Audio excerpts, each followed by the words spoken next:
Yo, what's good, y'all? It's your boy RC the Great, back with another video, and as you can see, we have a new full playbook tutorial breakdown for you guys. Today, we will be going over the bronze current Dallas Mavericks playbook in NBA 2K21 My Team. If you play My Team, you want to head over to the auction house and pick this playbook up. It is a little bit cheaper than it was before, and if you're a Play Now player, just select this playbook before you go into your games. But this does have a lot of heat, a lot of great plays that are going to get you to the basket and make you be able to read and react to counter what your defenders are doing. But if you're still looking for other plays, be sure to check out my 2K20 playbooks on the Kings, the 2013 Heat, and the Houston Rockets playbook that I've already done. Those playbooks are the same this year, and I highly recommend. I will leave it in the description, all the links that you're going to need to check those videos out. And as you guys know, I'm currently on the road to 10,000 subs, so I would really appreciate it if you can hit that like button and sub to the channel.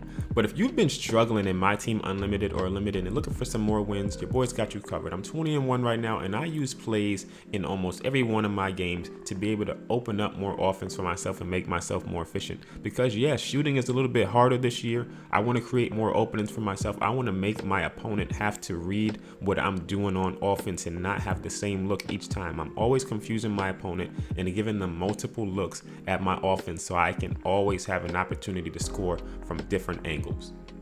And if you take a look at my team, I don't have a bunch of diamonds, pink diamonds, or any of the greatest cards. I have 2 cards or 3 cards on my team on the court that can't even shoot the ball, and we're still able to score very efficiently. So let's go over some of the things you're gonna need. You're gonna need a point guard that can get to the basket and that you're comfortable shooting either mid-range or 3-point shots with. I like Gus Williams because he's very fast, but I also have Stephen Curry who can shoot from deep range. You already know Steph is one of my favorite players to use in 2K. If you leave him open, it's a wrap. So those are my guards that I use to run these plays. But then I'm also going to have 3 and D players, somebody that can slash, shoot, and play defense. So I use Doug Christie and Paul George. I want to be able to get to the basket with them and be able to shoot with them. Then I have Kerry Kittles and Klay Thompson on my bench for the firepower coming off the bench. Then as my backup power forward, he's like my alternate power forward, I have Jason Tatum, because sometimes you're going to need a power forward on these pick and pop plays that's going to be able to shoot.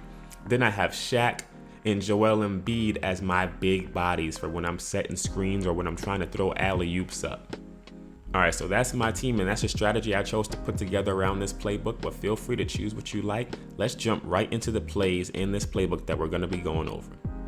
So once we get to play selection in the coach menu, you're gonna select Fist 81 angle, Fist 52 loop, Fist 15 spread flare, Fist 15 Spain rip, Fist 72 Spain, which I've already gone over in the last video, Quick 12 Fist STS, and Fist 71 Rip 3. A lot of fists. Fist pretty much just means screen. There's going to be a lot of screens and read action in these plays.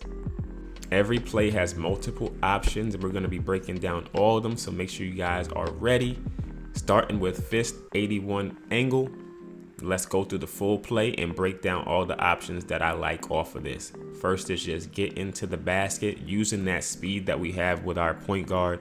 So when you come up the court, you're going to be getting a double screen that's going to allow you to get to the middle of the floor. When you're at the middle of the floor, you have several options you can take from there. Your power forward is going to be fade into the corner.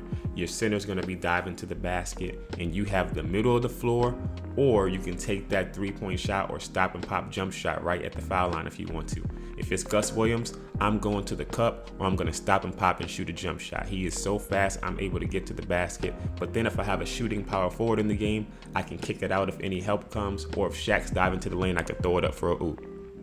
And now, of course, it's not always going to be that easy to get your opponent into the screen, but that's when you have to learn your dribble moves and make sure you're comboing up and making them go into the screen or where you want them to go to make the play work better for you.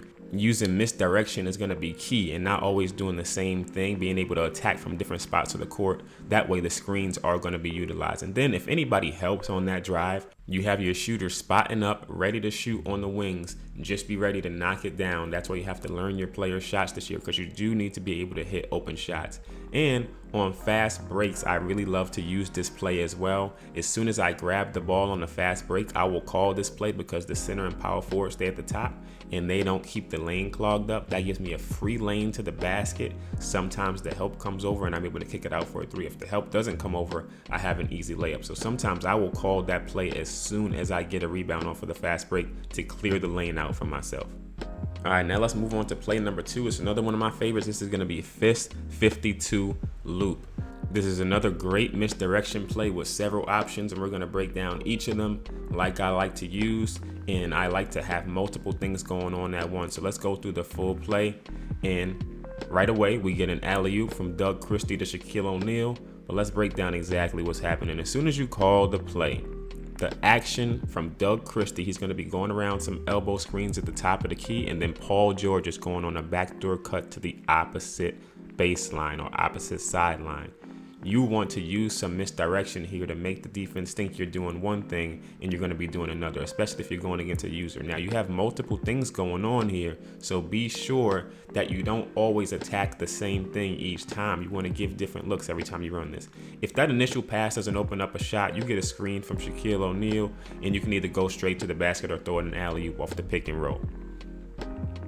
And now let's move into the real fun and creative stuff. I like to get real creative with my plays, and I create my own actions off of them. So right here, when we get that backdoor cut from Paul George, if we give the ball to the power forward while that cut is happening and we time it right and we beat our man, we have an alley-oop opportunity off the jump. That's a great way to catch your opponent off guard, especially if they're using some kind of off-ball defense or utilizing the power forward or center. You can catch them off guard and throw that alley-oop up. And now we got the same play, same action. You've thrown 2 different things at your opponent so far, and now we have a third, a manual cut using a triangle button. If you give the ball to the power forward, when Doug Christie's coming around, you press triangle. Once he hits that wing, he will then cut to the basket. His man is trailing because he got hit by that screen by Shaquille O'Neal. And if you threw that alley-oop before, your defender might be thinking that's coming next. We get the ball to Jonathan Isaac. Doug Christie's wide open for 3. We can either pass it there. The defense is going to be sprinting out. That's when you hold triangle, make him cut to the basket, and now you have an easy layup. You have to anticipate what the defense is going to be doing. I know a user is going to be sprinting out to the 3-point line if I've been hitting my shots. Once I know that's happening, I'm going to press triangle or hold triangle, make him cut to the basket, now have an easy layup.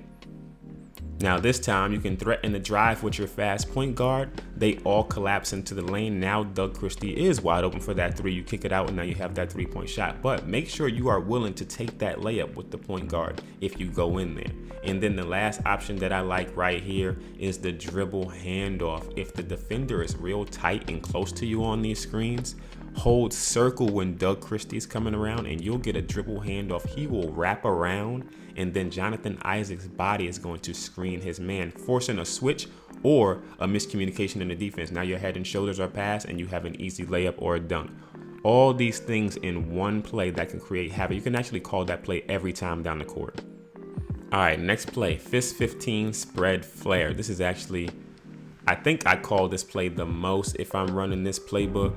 It is one of my favorites when Stephen Curry is in the game, definitely when I'm running Stephen Curry and Ben Simmons, but we get another alley-oop opportunity here. When you come up to the court, you're going to be getting a ball screen, but while you're getting that ball screen, your shooting guard or small forward will be getting a flare screen that's going to open them up for a 3-point shot on the wing. Now you can choose to user control and dash him into the lane for a dunk.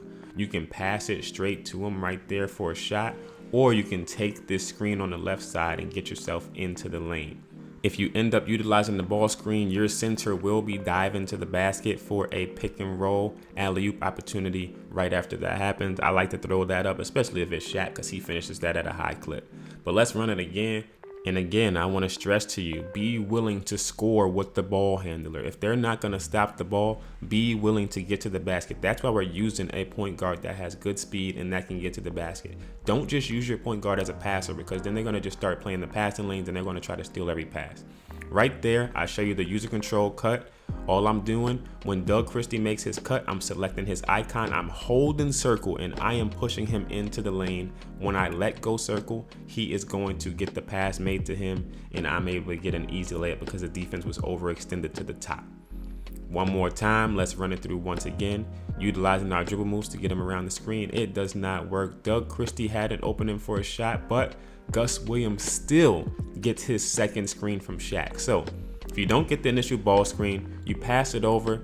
Doug Christie is wide open for a shot. That's a shot opportunity off the flare screen, but now my point guard is still getting that flare screen from Shaq. He is still setting that screen. I can use a control cut into the basket or kick it out, and now I have another 3-point opportunity on the other side of the court. So the play continuously runs even if you do make that pass over to Doug Christie. All right, next play is Fist 15 Spain Rip. Like this play too, another play for alley-oop opportunities, another play for pick and roll action to get you to the basket. As you can see right here, I don't get stopped going to the basket. Gus Williams literally just walks into the lane for a layup. So as the play starts, notice Paul George is going backdoor. We'll talk about that a little bit later. And then you're going to be getting a ball screen at the center of the court from Shaq. So when you get this ball screen, you want to go hard off of the screen. You go hard off of that screen. Now Shaq is going to roll hard to the basket. If Kendrick Perkins or if that center doesn't step up right here, if that's Steph Curry, I'm taking that shot all day. Since it's Gus Williams, I'm going to the basket. I can stop here and shoot, or I can just get all the way to the basket and take my layup. With Gus Williams, I'm going to the basket almost every time. Sometimes I do stop for that little mid-range jump shot though too. Now, if you run this play, make sure you start the play really wide to the sideline, and we'll talk about why in a second. So we go around the screen again. Now Shaq gets his roll. We throw it up for an alley-oop, but let's talk about why we start the play really wide. Watch Paul George. Paul George has an alley-oop opportunity right here. If he gets head and shoulders past his man, we want to be able to throw that alley-oop up. It's going to be open if he gets past his man. And if the user's playing center defense, we want to be able to watch that. So it all depends on what your defender's doing. You choose not to throw the alley-oop. Remember, go hard off of that screen. Rondo goes under the screen, which is still fine. We still get by him because Gus Williams does have that great speed and ball handling that we can use to threaten the middle of the lane. Once we start threatening the middle of the lane, if the defense switches at all, and Shaq is rolling to the basket, there is no way to stop this alley-oop without having somebody under there. And we're going to be able to throw that up every time. And if you need to, you still have Paul George and Jonathan Isaac, whoever your small forward or power forward are, they're going to be stationed right in the corners, waiting for the ball to be kicked out if you need to. If anybody helps on the drive, you're going to be able to get it to them. One thing that you want to happen that's going to help you the most is making sure that you drive your opponent into that big body screen at the top. That's going to make this play most successful because it's going to make the defense have to pop out to you. If the defense has to pop out to you, that opens up Shaq more for his role, and that opens up you to the basket because you're going to have a slower big defender on you with a smaller guard. And without clamps right now on the bigs, the blow-by animations do work way better. And again, we do have our players in the corner waiting just in case anybody helps. We can kick it out, especially out of a layup. I could have passed it right there to Paul George if I wanted to get that three. Now, let's throw it up real quick to Paul George for these alley-oops and show you that if he gets past his man and you see that little animation he does where his arm gets a little bit past or his shoulder gets past, you can throw that up very successfully at a consistent clip if your defense falls asleep. So right there, you see him get past his man and the center stays stationed where he is, you throw that up. If the center backs up, that's better for you because now when you get that screen from Shaq, the center's not going to be able to step out. So either way, just read the defense. Read what the defense does. If the center backs up to contest the oop, go around the screen from Shaq. If the center doesn't back up to contest the oop, throw the oop. All right, next play is Quick 12 Fist Sts, and it's kind of like Quick 4 Horns Flare, where you're getting a screen from the shooting guard, then the shooting guard is going around a screen from your center. I didn't shoot the ball with Doug Christie right there because I just wanted to show the full play, but you obviously want to give the ball to the shooting guard or whoever your shooter is right here when they get open off of that flare screen. So you're going to get a ball screen from them that's going to either create a switch or some kind of delayed action in the defense. Now you're threatening the basket again. Now the flare screen is coming. Whoever screens you is getting a screen set for them, and now they have the entire wing opened up where you can either use a control pass them into the lane, make them curl, or you can just directional pass them out to the wing, and right there is my 3-point shot opportunity. If KG steps up right here, if that's a user, now I just hold triangle on to the right and his man cuts to the basket. So if he wants to come out and play me, I hold triangle to the right, Jonathan Isaac cuts to the basket. I'm going to be able to score either way.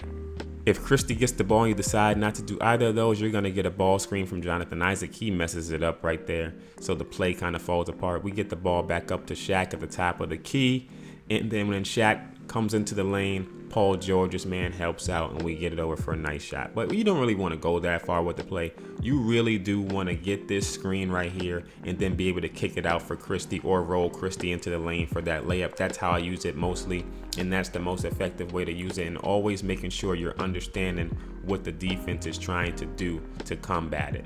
All right, next play we got is called Fist 71 Rip 3. Another player is going to be able to get you to the basket for an alley-oop, enable you to stop and pop off the screen, or have some early action to throw an alley-oop if that is opened up. So when the play starts, Paul George cuts to the basket behind Jonathan Isaac. If you don't throw it there, Jonathan Isaac sets your ball screen and Paul George continues his motion and he goes down the baseline running towards the opposite corner, and Shaq is setting him a screen. So I'm looking to kick it out to him if he gets some separation from his defender, but if not, I'm looking to get into the lane and then hit Shaq if there's any kind of help defense. If there was no help defense, I just take the layup or a little stop shot with Curry.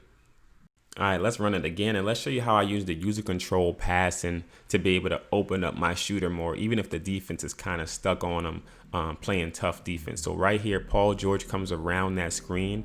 I actually switched to him, user control him. So I pressed R1 and square right here, and then I sprinted out because I saw my defender's trailing a little bit. He's a little close, so I don't want to throw it right there because the corner he's going to be able to defend. I sprint out to the three-point line at the top of the key, and now I'm open for my shot and able to get a nice pass out there because I controlled where he was going off of the screen. All right, this time we run the play. We're trying to get Paul George on that initial backdoor cut. If he gets away from his man and that screen hits, we have an alley-oop opportunity once again. That's why we have slashers or somebody that can get to the basket and shoot. And lastly, if the play fully breaks down and none of the options got you a basket, you couldn't get to the lane with Curry, you couldn't hit a shot, you couldn't get your wing pop out to get an open shot, you can then dump it inside to your center and then work the post game with a 4-out 1-in. If anybody helps, you can kick it out for 3.